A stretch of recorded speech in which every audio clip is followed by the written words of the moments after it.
ना लक्ष ठेव.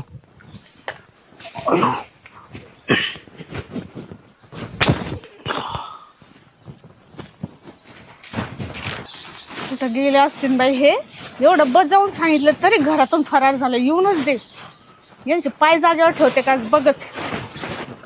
ताई. अयो अर्चना तू. हो मी. पण तू डायरेक्ट काठी घेऊन स्वागत करते काय माझा? अगं ते कुत्रे पित्रे येतात ना इकडं. हा म्हणून. कशी आहे तू? मस्त मस्त. तू अचानक फोन नाही केला काही नाही. अगं हा मग आता सुट्ट्या लागल्या म्हटलं चला आता जाऊया. हा ना बस. बसते मी आले बॅग ठेवून. बरं ठेव. नवरा जर याच्या समोर आला ना मारता बी नाही यायचं मला. बाकी मग काय नाही. बस बस बस. काय खाल्लं का तू? मग मी बस म्हणतो तुला माहिती उपाशी राहणार पोरगी का मी. हा, ते आहे. दाजू कुठे गेले? तेच ग कुठं गेले त्यांनाच बघते. येऊनच दे जरा. म्हणजे वाजलं काय तुमचं?